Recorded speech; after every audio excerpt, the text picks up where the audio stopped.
कि राहुल और तेजस्वी की वोट यात्रा 17 अगस्त जिससे आगाज होता है सासाराम से, इसे आप समझिए।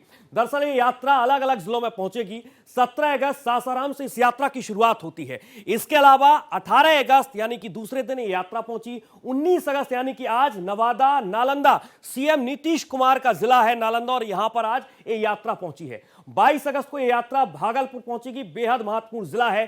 23 अगस्त को यह यात्रा कटिहार में नजर आएगी, जहां पर राहुल गांधी लोगों से संवाद करेंगे।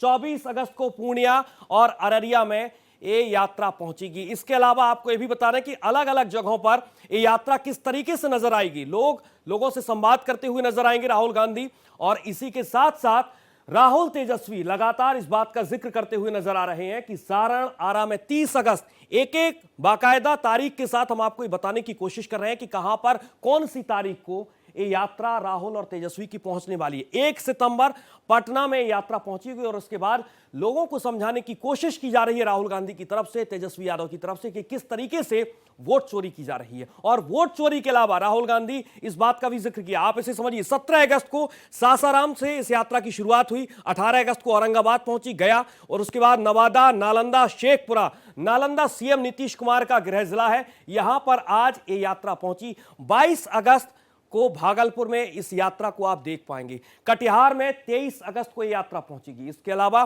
24 अगस्त को पूर्णिया और अररिया में इस यात्रा को आप देख पाएंगे। 26 अगस्त को यात्रा पहुंचेगी। 27 अगस्त को दरभंगा और मुजफ्फरपुर में ये यात्रा नजर आएगी। 28 अगस्त सीतामढ़ी, पूर्वी चंपारण, ये अलग अलग जिले हैं, और बेहद महत्वपूर्ण इसलिए भी है क्योंकि ज्यादातर सीटें जो बिहार की हैं वो इन्हीं जिलों के आसपास हैं, और इसीलिए इन जिलों को साधना कांग्रेस और तेजस्वी यादव के लिए बेहद अहम माना जा रहा है। यात्रा के 25 जिले हैं, विधानसभा की 183 सीटें हैं, जहां पर एनडीए के इस आंकड़ों को आप समझिए।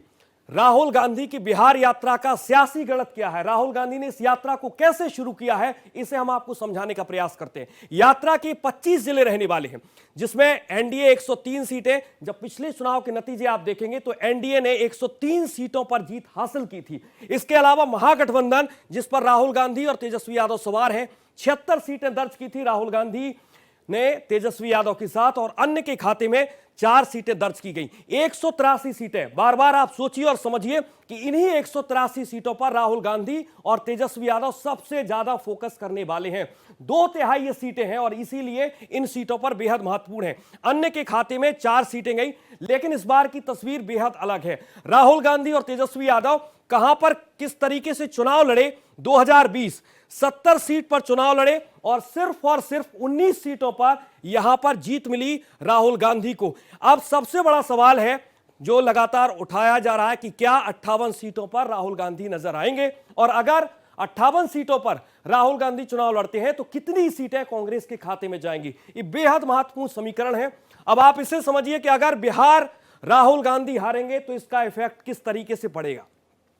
पश्चिम बंगाल, यहां पर चांस 0 है। ममता बनर्जी की मौजूदगी यहां पर हर पार्टी को बहुत पीछे छोड़ देती है। असम, पूर्वोत्तर में नो चांस है राहुल गांधी के लिए। इसके अलावा केरल, लगभग दक्षिण में भी कांग्रेस वो प्रदर्शन नहीं कर पा रही है जो लगभग जिस तरीके से राहुल गांधी को आशा रहती है।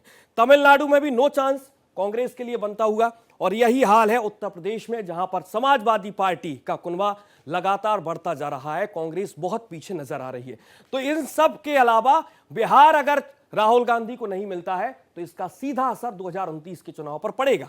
बड़ा सवाल यह भी है कि क्या बिहार में राहुल की वोटर अधिकार यात्रा का सियासी प्रयोग होता हुआ नजर आएगा, और अगर सियासी प्रयोग नजर आएगा तो इसके नतीजे किस तरीके से आएंगे, और अगर नतीजे कांग्रेस के फेवर में आएंगे तो क्या तेजस्वी यादव एक नए समीकरण के साथ राहुल गांधी को वो सीटें देंगे जो आशा इस वक्त राहुल गांधी को है।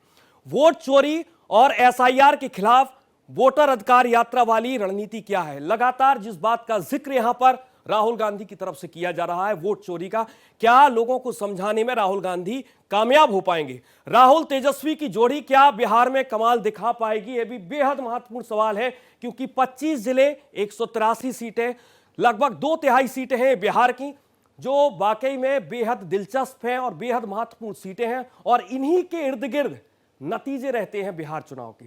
तेजस्वी का खैनी और चूना वाला जो बयान है उसके अब क्या साइड इफेक्ट होंगे। इसके अलावा राहुल गांधी का हलफनामा देंगे वो या माफी मांगेंगे। चुनाव आयोग जिस बात का जिक्र कर रहा है कि 7 दिन के भीतर राहुल गांधी या तो देश के साथ माफी मांगे या हलफनामा दें। राहुल गांधी के पास रास्ता अब नहीं बचा है, क्योंकि एक तरफ राहुल गांधी अभी भी जिस यात्रा में बार बार जिक्र कर रहे हैं कि किसी भी तरीके से माफी मांगने की जरूरत नहीं है। 7 दिन की डेडलाइन दी गई है चुनाव आयोग की तरफ से, लेकिन इन 7 दिनों में क्या राहुल गांधी माफी मांगेंगे, ये बेहद महत्वपूर्ण है। अब चुनाव प्रक्रिया क्या भरोसेमंद नहीं रह गई है, और इसी को समझाने का प्रयास राहुल गांधी कर रहे हैं क्या, कितने सफल हो पाते हैं, यह भी बेहद महत्वपूर्ण है। इसके अलावा क्या एक वोटर की 4 स्टेट में नाम देने का सच क्या है? राहुल गांधी ने जो आरोप लगाए कि एक वोटर 4 स्टेट, इसकी सच्चाई कितनी बेहतर है? इसे के लिए राहुल गांधी के पास तीसरा कोई भी विकल्प नहीं रहने वाला। ये तमाम बेहद महत्वपूर्ण सवाल हैं जो राहुल गांधी और बिहार में वोटर अधिकार यात्रा के इर्द गिर्द घूम रहे हैं। इसके अलावा राहुल गांधी ने दिल्ली में झूठी पीपीटी दिखाई थी क्या? जिस तरीके से प्रेस कॉन्फ्रेंस में उन्होंने जिक्र किया और एक झूठी पीपीटी का बाकायदा एक नमूना पेश किया, क्या वो झूठी थी? ये भी बेहद महत्वपूर्ण है। राहुल ने झूठ बोला इसीलिए शपथ पत्र नहीं दे रही है। ये तमाम सवाल है जो बाकायदा राहुल गांधी के बयानों के इर्द गिर्द घूम रहे हैं। वोटर लिस्ट में 0 हाउस नंबर का सच क्या है? वोटर लिस्ट में 0 हाउस नंबर का क्या जिक्र किया जा रहा है बार बार राहुल गांधी की तरफ से? राहुल गांधी वोट चोरी में क्या पकड़े गए हैं? क्योंकि बार बार भारतीय जनता पार्टी इस बात का जिक्र कर रही है कि कोई वोट चोरी नहीं की जा रही। संवैधानिक संस्था पर ऐसे सवाल खड़ना बेहतर नहीं है। राहुल ने जानबूझकर ऐसी पीपीटी बनाई जिससे झूठ बोला जा सके। ये सवाल है जो राहुल गांधी लगातार जो बयान दे रहे हैं, उन्हीं के बयानों के इर्द गिर्द ये सवाल बता रहे हैं। अब आपको ये बताते हैं कि किस जिले में कितने वोट कटे हैं। जो बाकायदा चुनाव आयोग ने एक ड्राफ्ट तैयार किया, उस ड्राफ्ट में खगड़िया पर नजर डालेंगे तो 79,551 वोट यहां पर काट दिए जाते हैं। शेखपुरा में 26,256 वोट काट दिए जाते हैं। पूर्वी चंपारण की ओर अगर आप नजर दौड़ाएंगे तो यहां पर वोटों की संख्या है 3,16,793। यानी कि पूरी तस्वीर चुनाव आयोग की तरफ से क्लियर करने की कोशिश की गई। बाकायदा एक ड्राफ्ट तैयार किया गया और इस ड्राफ्ट के माध्यम से बताया भी गया कि कहां पर कितने वोट काटे गए। कर्नाटक में महादेवपुरा, जिस बात का जिक्र राहुल गांधी बहुत ज्यादा कर रहे हैं, 1 लाख वोटों की यहां पर चोरी की गई। राहुल गांधी की तरफ से यह आरोप लगाया गया कि यहां पर 1 लाख वोट गलत पते इनके दिए गए। कर्नाटक का महादेवपुरा, और इस बयान की बहुत ज्यादा राहुल गांधी की चर्चा हुई देश में कि आखिरकार 1 लाख वोटों पर अगर राहुल गांधी सवाल उठा रहे हैं तो इसमें कितनी सच्चाई है। महादेवपुरा में एक पते पर बल्क डुप्लीकेट वोटर हैं, मतलब कई तरह के डुप्लीकेट वोटर जबरदस्ती बनाए गए। महाराष्ट्र में भी 40 लाख वोटर रहस्यमय तरीके से कैसे आ जाते हैं, राहुल गांधी ये कह रहे हैं। इसके अलावा वोटर लिस्ट में एक ही शख्स कई जगह है। अगर एक शख्स को आप देख पा रहे हैं तो कई जगह यहां पर वो शख्स आपको नजर आ रहा है। ये कहना है राहुल गांधी का। चुनाव आयोग सीसीटीवी फुटेज नहीं देता है।